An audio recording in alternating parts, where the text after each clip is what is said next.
పూర్తిగా ఆర్థికంగా శ్వేతపత్రం ఇచ్చినాక మీకు తెలిసింది రాష్ట్రంలో ఆర్థిక పరిస్థితి ఏందో.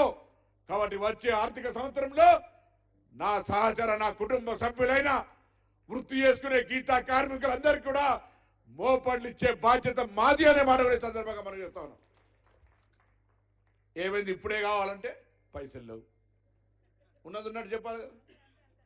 కాబట్టి దాన్నే మొహమాటంలే వచ్చే ఆర్థిక సంవత్సరంలో తప్పకుండా మోపైడ్లు, సేఫ్టీ మోకులు, సర్వాయి పాపన విగ్రహము, బడుగు బలహీనలకు ఉపయోగపడే కులగణన అన్ని కార్యక్రమాలను చేసే విధంగా చర్యలుంటే అందరూ కూడా సహకరించి ముందుకు పోదామనే మాట మనం చేస్తా ఉన్నా.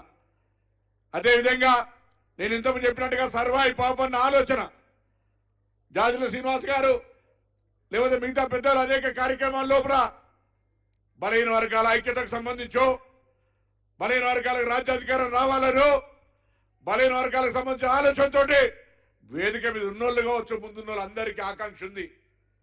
కార్యరూపం దాల్చాలంటే మనకున్నటువంటి ఈగోస్ అన్ని పక్కన పెట్టాలి. మనకున్నటువంటి ఆలోచన ఆనాడు సర్వాయి పాపన్న ఏ విధంగానైతే తను ఒక్కరినే జయించలేను, పక్కన అన్ని బలహీన వర్గాల కులాలు నాతో కలిసి రావాలని ఏ విధంగానైతే తీసుకుపోయిండో ఆ ఫార్ములా, ఆ ఫిలాసఫీ, ఆ విధానాన్ని మీరు మీ గ్రామాల్లో మీ వార్డుల్లో అవలంబించండి. అధికారం వాళ్ళదైనా మనదైనా అంతా మన వర్గానికి సంబంధించిన ఒక బడుగులకే అప్పుడే సర్వాయి పాపన్న ఆశయం నెరవేరినట్టు. అది కాక పొద్దున్న లేస్తే ఆ యొక్క బాయిల కప్పలు లేక ఒక్కొనుకోడు కిందికి గిక్కొని ఉంటే ఏం గిక్కనే ఎక్కడ దక్కనే గొంగలేసినట్టే. అందుకే దయచేసి మళ్ళొక్కసారి కోరుతా ఉన్న ఈ వేదిక ద్వారా ఏ గోల్కొండ కోట జయించడానికి సర్వాయి పాపన్న అందరినీ సామాజికంగా కలుపుకొని ఒక ఐక్యంగా ముందుకెళ్ళిండో ఇవాళ కూడా అటువంటి స్ఫూర్తి తీసుకున్నాడు.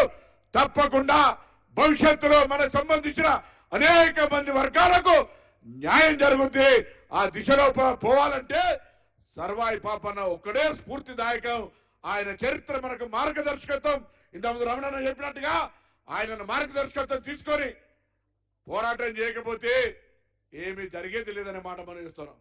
మా మిత్రుడు సిరిసిల్ల రాజయ్య మాజీ ఎంపీ గారు ఒక కవిత చెప్తాడు, చాలాసార్లు ఒక కథ చెప్తాడు. వెనకటికి 40 ఏళ్ల కింద 50 ఏళ్ల కింద మనం అప్పుడు ఎక్కువ అందుబాటులో లేదు. టర్కీ టవాల బూర్తువాలంటాం. బూర్తువాల బయట దేశానికి పోతే ఎవడో కానుకిచ్చిండట బూర్తువాల ఇంటికి. ఆయన బూర్తువాల ఇంటికి తీసుకుపోయి వాళ్ళ అవ్వకు చూపెడితే ఆయన బిడ్డ ఇది మనం వాడగలుగుతామరా బిడ్డ, ఈ బూర్తువాల ఇవాళ పెద్ద ఆయన వచ్చినప్పుడు ఇద్దాం దాచిపెట్టాను అల్మార్లో పెట్టిండట. ఏడాదాయ్ 2 ఏళ్ళాయ్ 3 ఏళ్ళాయ్ 4 ఏళ్ళాయ్ వాడు పెద్దోడు రాలే, బూర్తువాల తీయలే. 5-6 ఏళ్ళు దాటిపోయింది, అల్మార్లకే తీయలే. తీసి చూసేవారికి ఏమైంది? ఏమైతుందే బూర్తువాల వాడకపోతే దాచిపెడుతుంది.